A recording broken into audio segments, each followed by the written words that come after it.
I was sorting through Emma's school art projects on our kitchen table when she came downstairs for breakfast. At 8 years old, she still loved to show me every drawing, every craft, every spelling test. That Tuesday morning in early October, she shuffled into the kitchen in her polka-dot pajamas, her brown hair sticking up in all directions. "Good morning, sweetheart," I said, kissing the top of her head. "Pancakes?" "Yes, please, Nana." She climbed onto the kitchen stool, then went quiet for a moment. When she spoke again, her voice was small. "Nana, can I ask you something?" "Of course, love. What is it?" She twisted her hands together, not meeting my eyes. "Do I have to keep taking those gummy vitamins Miss Melissa gives me?" My hands stilled on the mixing bowl. Melissa Thornton lived 3 doors down from our house in the Vancouver suburbs. She taught yoga classes and had been wonderfully helpful since Robert and I took custody of Emma 2 years ago, after we lost our son Michael and his wife Amy in that terrible boating accident on Okanagan Lake. Melissa often watched Emma after school when I had my book club or Robert had his golf games. "What gummy vitamins, sweetheart? I give you the children's multivitamin every morning." Emma's face scrunched up. "The other ones. The purple ones Miss Melissa gives me when I'm at her house. She says they're special vitamins to help me grow strong." Something cold settled in my stomach. "How long has Miss Melissa been giving you these vitamins?" I don't know. Maybe since summer? She gives me 2 every time I visit." "Every time?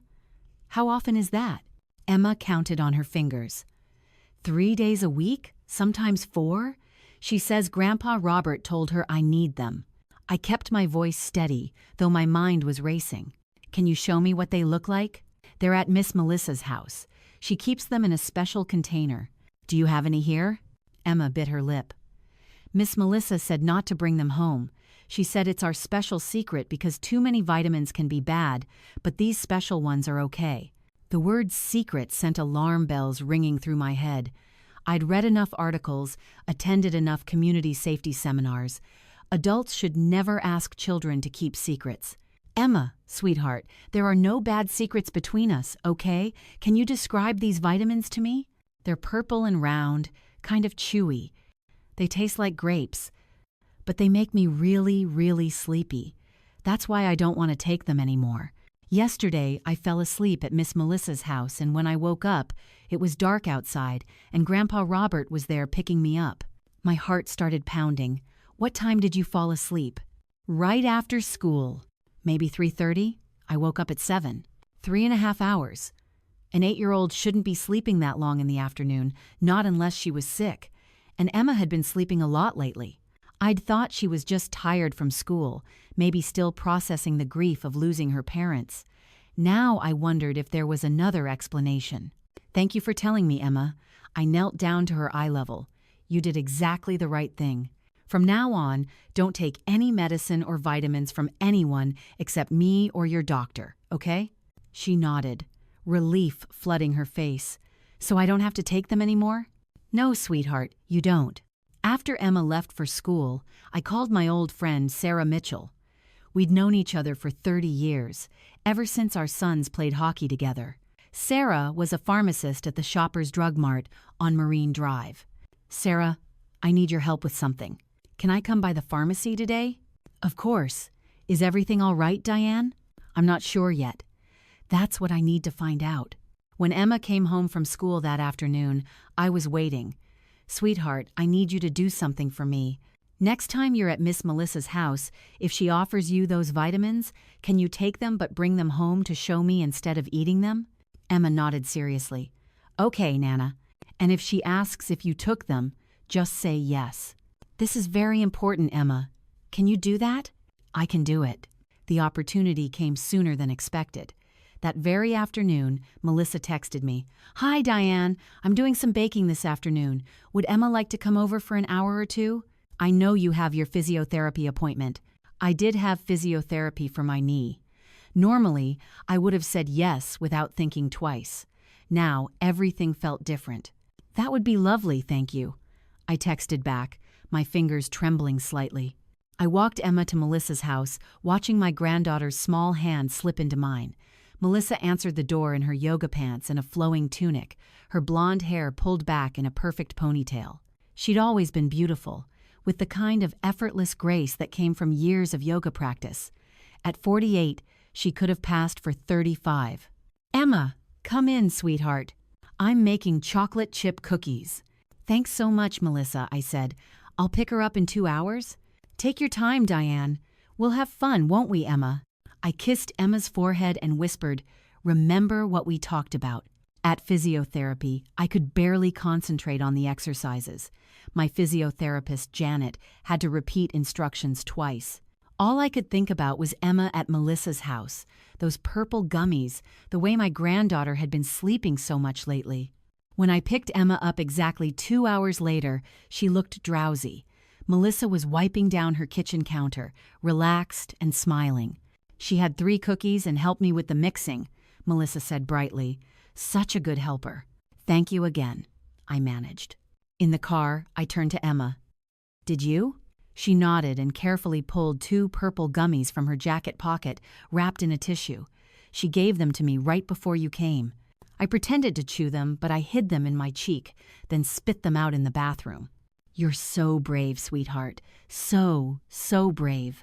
That evening, after Robert left for his weekly poker game at the community center, I examined the gummies under the kitchen light. They looked like regular melatonin gummies, the kind you could buy at any health store. But something about them seemed off. The texture was slightly different, more compressed, and the dosage on regular children's melatonin was usually tiny, maybe 1 or 2 milligrams. These seemed larger, more concentrated. The next morning, I drove to Sarah's pharmacy before it opened to the public. She was restocking shelves when I arrived. "Diane, come to my office." In the small consultation room at the back, I showed her the gummies in their tissue wrapping.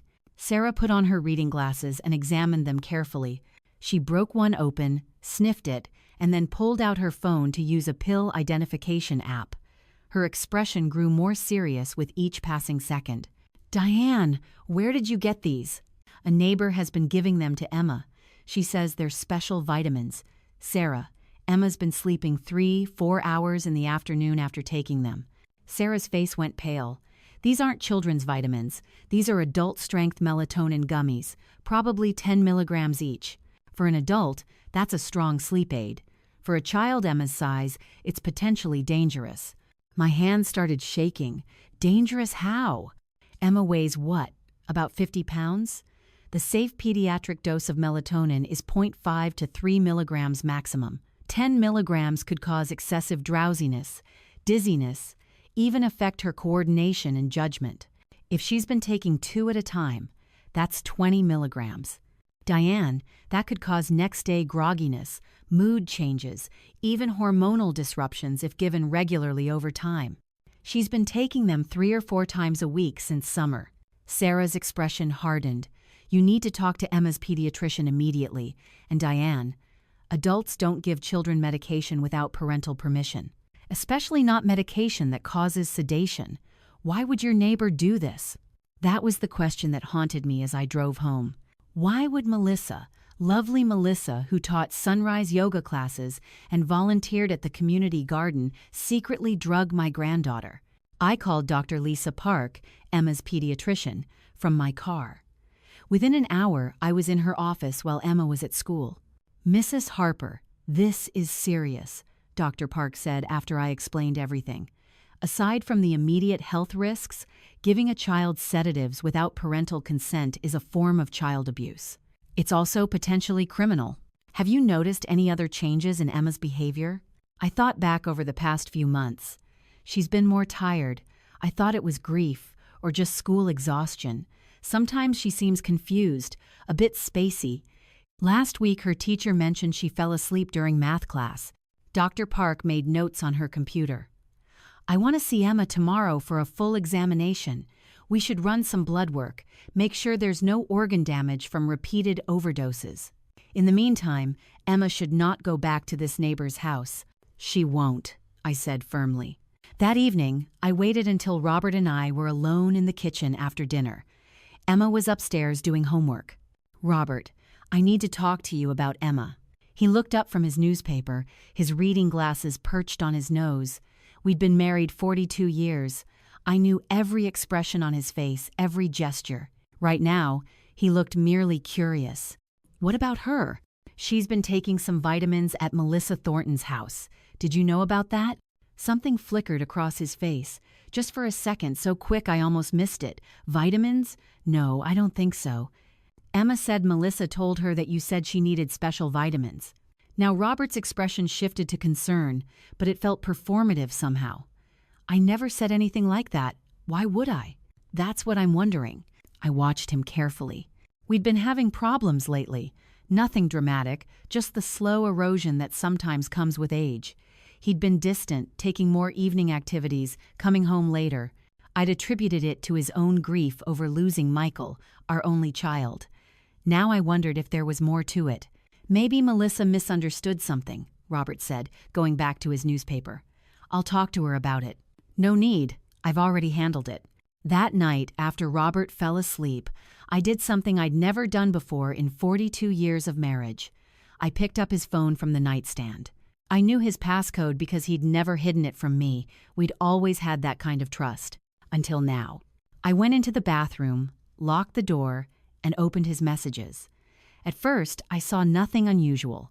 Messages to his golf buddies, his poker group, his brother in Toronto. Then I found a thread that made my stomach drop. The contact name was just MT. Melissa Thornton. I scrolled through weeks of messages, my hands trembling so badly I nearly dropped the phone. Robert, she's asking questions about the vitamins. I'll handle it. Just keep her busy Tuesday afternoons like usual. Robert, this is getting risky. It's only for another hour or two. The melatonin keeps her asleep. We need this time together. I kept scrolling, going back further. I miss you. When can we see each other? Robert, Diane has book club Thursday. I'll come over after I drop Emma off. MT. 3 hours isn't enough. I want a whole night with you. Robert. Soon. We just need to be patient. There were dozens more messages. Some were explicit enough to make me nauseous. Others were about logistics, timing, excuses. And woven throughout were references to Emma, to the vitamins, to coordinating schedules. They'd been having an affair, and they'd been drugging my granddaughter to facilitate it. I sat on the bathroom floor, my back against the bathtub, staring at the messages until they blurred. My husband of 42 years. The man I'd built a life with, raised a son with, grieved that son with. He was sleeping with our neighbor. And together, they were sedating an 8-year-old child so they could have their affair undisturbed. The fury that rose in me was unlike anything I'd ever felt. Not hot anger, but cold, calculating rage. They'd put Emma at risk. They'd violated her trust, her safety, her body. For what? So they could sneak around like teenagers? I took screenshots of every message. Then I opened Robert's banking app, using the same password he used for everything. There were charges I'd never noticed before.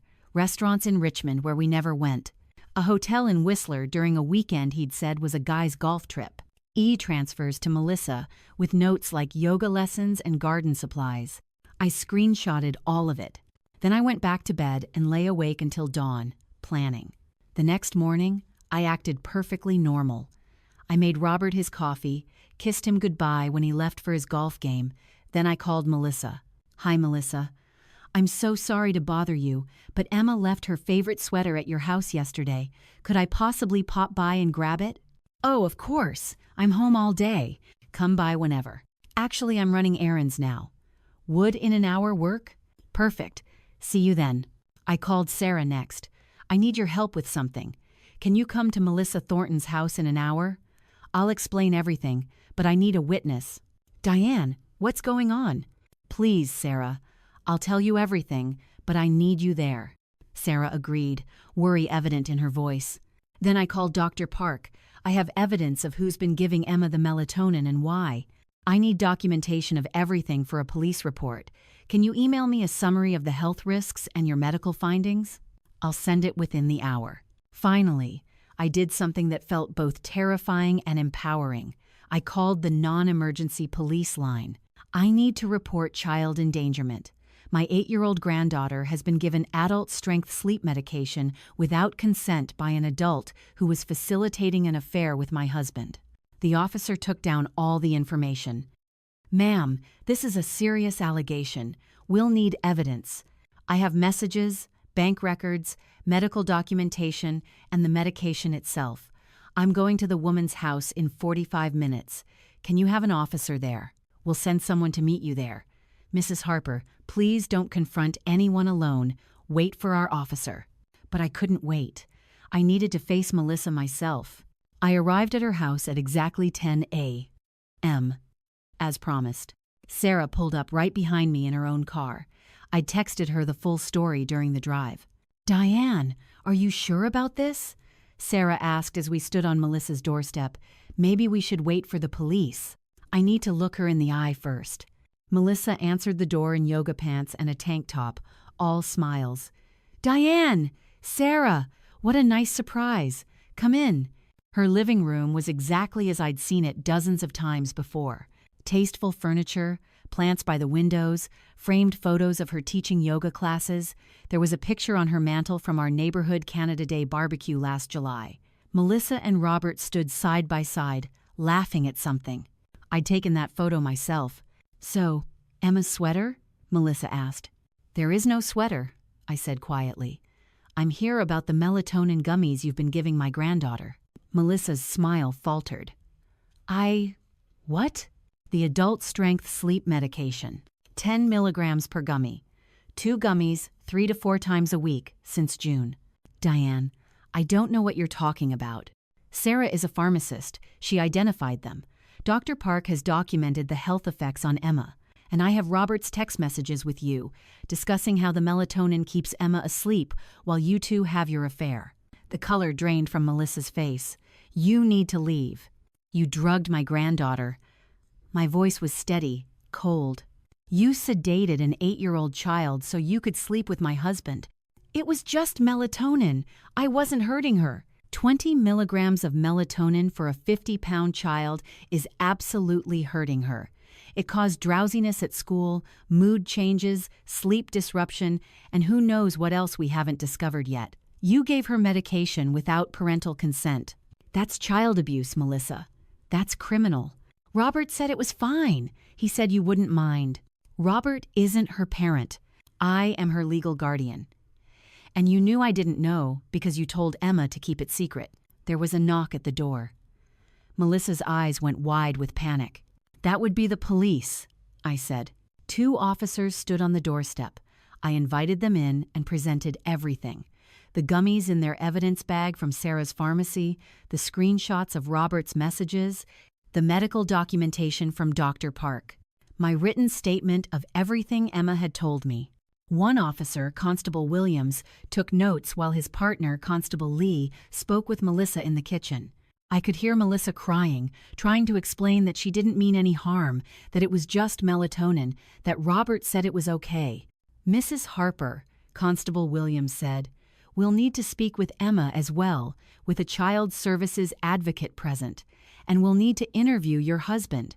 I understand. Based on what you've shown us, there are grounds for charges of administering a noxious substance and child endangerment. We'll investigate fully. Sarah put her hand on my shoulder. I'm so sorry, Diane. But I wasn't sorry. Not anymore. I was clear, focused, determined. They'd hurt Emma, and there would be consequences. When I got home, Robert was back from his golf game, making a sandwich in the kitchen. How was your morning? He asked casually. Interesting. I went to Melissa's house. He went very still, the knife hovering over the cutting board. Why? To talk about the melatonin she's been giving Emma. And about your affair. The knife clattered onto the counter. Diane. The police are at her house right now. They'll want to speak with you next. His face went gray. The police? Diane, we can talk about this. We can work this out. Work this out? You and your girlfriend drugged our granddaughter. The child we're raising because our son died. Michael's daughter. You put her at risk so you could have sex with the woman down the street. It wasn't like that. Then what was it like, Robert? Explain to me how it was. He slumped into a kitchen chair, his head in his hands. I don't know. I don't know how it started. After Michael died, everything felt dark. Melissa was kind. She listened. It just happened. For 8 months. Dozens of times. In hotels, in her house, probably in our house when I wasn't home. And when your girlfriend needed more time with you, you helped her drug an 8-year-old child. I didn't think of it like that. Melissa said melatonin was safe, that lots of parents give it to their kids. Not 20 milligrams. Not without permission. Not to facilitate an affair. I pulled out my phone and showed him the screenshots. You discussed it with her. You coordinated schedules. You knew exactly what she was doing. Robert looked at the messages and started crying. In 42 years of marriage, I'd seen him cry 3 times. Once when Michael was born. Once when Michael died. And now, I felt nothing. I'll be staying at Sarah's house, I said. My lawyer will contact you about divorce proceedings. You're not to come near Emma. If you try, I'll file for a restraining order. Diane, please, we can get counseling. We can fix this. You can't fix drugging a child, Robert. You can't fix this betrayal. I'm done. I went upstairs, packed a bag for myself and one for Emma, and called the school to have her released early into my care. Then I left my house, my marriage, and 42 years of my life behind. The next few weeks were a blur of police statements, lawyer meetings, and doctor appointments for Emma. Sarah let us stay in her guest room while I figured out next steps. Emma asked about Robert only once. Where's Grandpa? Grandpa made some bad choices, sweetheart. He won't be living with us anymore. Is it because of the vitamins? Partly, yes. I didn't mean to make you and Grandpa break up. I knelt down and took her small face in my hands. Emma, listen to me. None of this is your fault. Not one single bit. You told me the truth when something felt wrong. That was brave and right and exactly what you should have done. Grandpa and Miss Melissa made bad choices. You didn't. She hugged me tight, and I felt her small body relax. Dr. Park's examination revealed that Emma had been suffering from chronic fatigue, difficulty concentrating, and mild depression, all potential side effects of regular melatonin overdoses. She referred us to a child psychologist, Dr. Rachel Morrison, who specialized in trauma and medication abuse. Emma is resilient, Dr. Morrison told me after the 3rd session. Children are remarkably resilient. With proper support, she'll recover fully. But we need to help her understand that what happened was a violation of her bodily autonomy, and that she always has the right to refuse medication or anything that makes her uncomfortable. The legal process moved forward. Melissa was charged with 2 counts of child endangerment and 1 count of administering a noxious substance. She pleaded guilty in exchange for a reduced sentence. She received 18 months in jail, 3 years probation, and a prohibition from working with children. Robert wasn't charged criminally, but the text messages and his acknowledgement of what was happening meant he lost all custody rights to Emma. The family court judge was unequivocal. Mr. Harper, you facilitated the drugging of your granddaughter to enable an extramarital affair. You demonstrated a fundamental failure of judgment and care. I cannot in good conscience allow you unsupervised access to this child. Robert signed the divorce papers without contest. He moved to Kelowna to live near his brother. I heard through mutual friends that he'd broken down entirely during those months, barely functioning. Part of me felt sad for him. The larger part didn't care. I sold our house in the suburbs. Too many memories, too much pain. Emma and I moved to a smaller townhouse in Kitsilano, closer to her school and Sarah's pharmacy. It was a fresh start for both of us. Emma started art therapy in addition to her regular counseling. She created beautiful paintings, bright and colorful, full of flowers and sunshine. Dr. Morrison said it was her way of processing and reclaiming joy. We established new routines, pancake breakfasts every Saturday, beach walks every Sunday. I joined her for school pickup every single day, and we'd stop for hot chocolate on the way home. Slowly, gradually, I watched my granddaughter come back to life. The chronic exhaustion faded. Her concentration improved. She started laughing more, the real belly laughs of childhood that had been missing for months. Her teacher reported that she was thriving academically and socially. One evening, about 6 months after everything fell apart, Emma and I were making dinner together. She was carefully stirring pasta sauce while I chopped vegetables. "Nana?" she said. "Yes, love. I'm glad I told you about those vitamins." "Me too, sweetheart. That took real courage. Miss Rachel says I should always tell a trusted adult if something feels wrong, even if someone says it's a secret." Miss Rachel is absolutely right. She says my body belongs to me, and I get to decide what goes in it. That's exactly right. Nobody, not even adults you trust, should give you medicine or food or anything without asking permission first.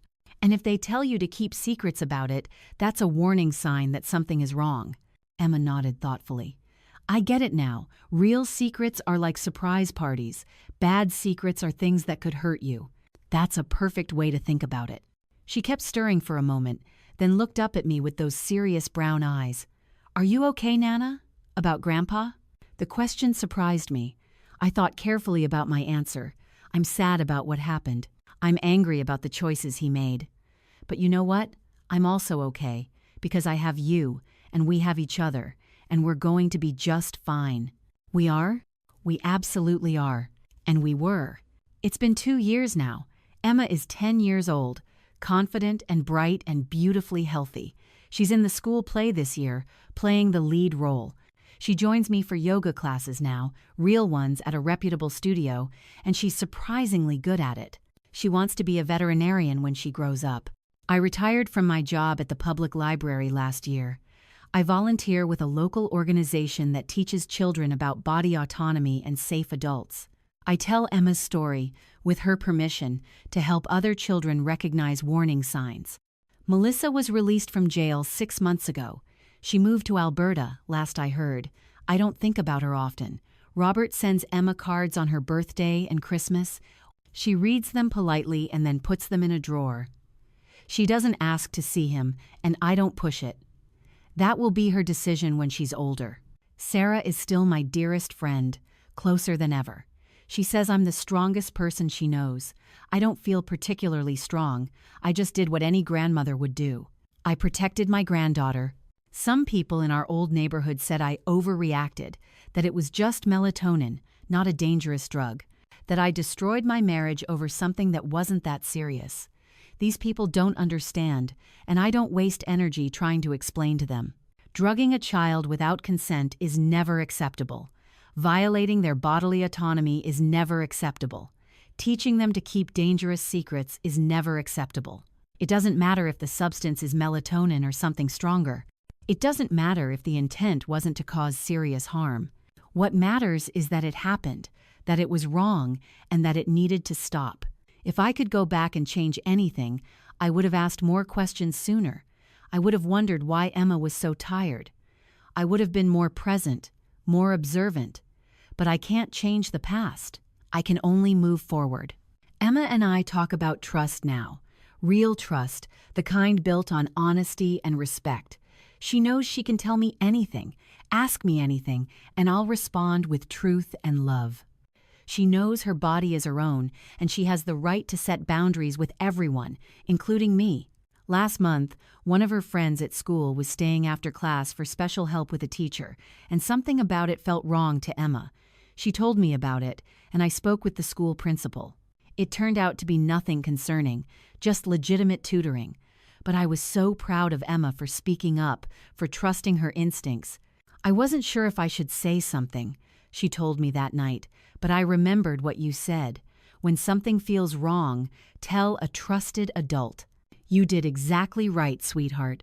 Always listen to that feeling. These are the lessons we carry forward. These are the tools we give our children to protect themselves. Trust your instincts. Speak up. Your body is yours. Real adults don't ask children to keep dangerous secrets. If you're reading this and something in your own life feels wrong, please speak up. Tell someone you trust. You deserve to be safe. You deserve to have your boundaries respected. And if you're a parent or grandparent, please have these conversations with your children. Teach them about body autonomy. Teach them the difference between good surprises and dangerous secrets. Teach them that they have the right to say no, even to adults they know and trust. The statistics are sobering. 1 in 3 children will experience some form of abuse before age 18. Many stay silent because an adult told them to keep a secret, or because they're afraid of not being believed, or because they're protecting someone they love. We can change these statistics by creating environments where children feel safe to speak up. We do that by listening to them, believing them, and taking action when they tell us something is wrong. Emma is thriving now, but her story could have ended very differently. If she hadn't spoken up about those vitamins, who knows how long the drugging would have continued? What if the dosage had increased? What if there had been a medical emergency while she was sedated? I don't like to think about the what-ifs. Instead, I focus on what is. Emma is safe. She's healthy. She's learning to advocate for herself. And together, we're building a life based on trust, truth, and the unshakable knowledge that we will always protect each other. That's what family really means. Not perfection, not never making mistakes, but showing up, speaking truth, setting boundaries, and choosing each other every single day. Robert made his choice 2 years ago. He chose his affair over his granddaughter's safety. He chose to facilitate harm rather than protect an innocent child. Those choices had consequences, as they should. I made my choice too. I chose to believe Emma. I chose to investigate. I chose to take action, even when it meant destroying my marriage and the life I'd known for 42 years. I would make the same choice again without hesitation. Because at the end of the day, nothing matters more than keeping our children safe. Nothing matters more than teaching them to trust themselves, to speak up, to set boundaries. These lessons will serve them throughout their lives, long after we're gone. Emma and I are planning a trip to the Maritimes this summer. We'll drive across the country, just the two of us, stopping at provincial parks and small towns, making memories. She's already planning what she'll sketch along the way. "Nana," she said last night, curled up beside me on the couch, "I'm really glad I live with you." "Me too, sweetheart. Me too." And that's the truth. Despite everything we lost, despite all the pain and chaos and difficult months, we found something too. We found ourselves. We found our strength. We found that we could survive anything as long as we had each other. That's the real story here. Not the betrayal, not the scandal, not the divorce. The real story is about a little girl who trusted her instincts and spoke up. About a grandmother who listened and took action. About two people rebuilding their lives with honesty, courage, and love. If you take anything from our story, let it be this. Listen to the children in your life. Believe them. Teach them they have the right to set boundaries with their own bodies. And if something feels wrong, investigate. Don't ignore your instincts. Don't make excuses for adults who violate trust. Children are vulnerable, but they're not powerless. With the right support, they can recognize wrong situations and speak up. With the right adults in their corner, they can heal from trauma and thrive. Emma is my hero. At 8 years old, she recognized something was wrong and found the courage to tell me. That took remarkable strength. I'm honored to be raising such a brave, insightful, wonderful child. And to any child reading this or hearing this story, you have the right to be safe. You have the right to say no. Your body belongs to you. If an adult asks you to keep a secret about medicine, touching, gifts, or anything that makes you uncomfortable, tell another trusted adult immediately. Keep telling until someone listens and helps. There are good adults in the world who will believe you and protect you. Keep looking until you find them. And to the adults, be that person. Be the one who listens, who believes, who takes action. Be the one who protects children, even when it's difficult, even when it costs you something, even when it means making hard choices. Because our children are depending on us, Emma was depending on me, and I will never, ever regret choosing her. That's the lesson I want to leave you with. When it comes to protecting children, there is no overreaction. There is only appropriate action and inaction. Choose to act. Choose to listen. Choose to protect. Choose the children every single time.